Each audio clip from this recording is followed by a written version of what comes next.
একদম রেস্টুরেন্টের স্টাইলে ঘরে বসে কিভাবে কর্ন স্যুপ তৈরি করা যায় সেটাই আজকে আপনাদের মাঝে শেয়ার করব। আসসালামু আলাইকুম everyone, welcome back to my channel Mukta blog 57 এর নতুন একটি ভিডিও নিয়ে আবারও চলে আসলাম আপনাদের মাঝে।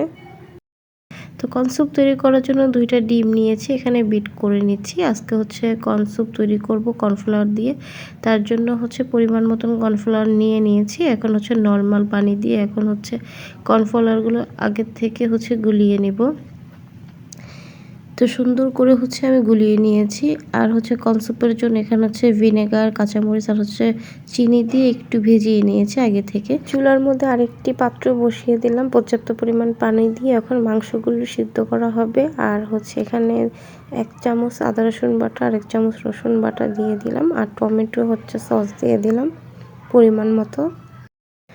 এখন হচ্ছে মুরগির মাংসগুলো ভালো মতন সিদ্ধ হওয়ার পরে হচ্ছে এখানে আমি হচ্ছে চামচের সাহায্যে তুলে নিচ্ছি। তো আমার মাংসগুলো হচ্ছে সিদ্ধ হয়ে গেছে। তো আগে থেকে হচ্ছে কর্নফ্লাওয়ারগুলো গুলিয়ে রেখেছিলাম, সেগুলো হচ্ছে উপর থেকে আস্তে আস্তে করে দিচ্ছি। একেবারে দেওয়া যাবে না, নয়তো কিন্তু একদম দলা পেকে যাবে।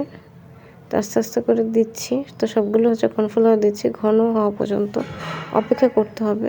তো মোটামুটি হচ্ছে ঘন হয়ে আসছে। তারপর হচ্ছে এখানে আগের থেকে ডিম ব্লেন্ড করে রেখেছিলাম, তো সেগুলো হচ্ছে উপর থেকে আস্তে আস্তে করে দিচ্ছি, একেবারে দেওয়া যাবে না। তো আস্তে আস্তে আস্তে আস্তে হচ্ছে দিতে হবে। তো আমার ডিম দেওয়া শেষে এখন হচ্ছে সামান্য পরিমাণ হচ্ছে লবণ দিয়ে দিলাম, আর এখানে হচ্ছে টেস্টি সল্ট দিয়ে দিলাম সামান্য পরিমাণ। এতে করে হচ্ছে কর্ন স্যুপের হচ্ছে টেস্ট অন্যরকম আসবে। তো আগের থেকে হচ্ছে মাংসগুলো সিদ্ধ করে রেখেছিলাম, সেগুলো হচ্ছে পিস পিস করে এখন কেটে নিচ্ছি স্যুপে দেওয়ার জন্য। তো সবগুলো মুরগির মাংস হচ্ছে কেটে নিয়েছি। তো আরেকটি বাটির মধ্যে হচ্ছে স্যুপগুলো হচ্ছে আমি বেড়ে নিচ্ছি। আর আগের থেকে মুরগির মাংসগুলো পিস পিস করে কেটে রেখেছিলাম, সেগুলো হচ্ছে উপর থেকে দিয়ে দিচ্ছি।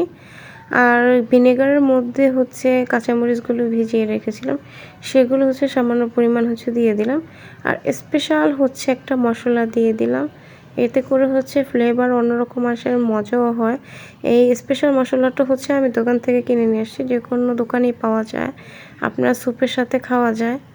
তো সেই মশলাটা দিয়ে দিয়েছি, অনেক সুন্দর একটা কালার আসছে, আর খেতে কিন্তু দারুণ হয়েছে।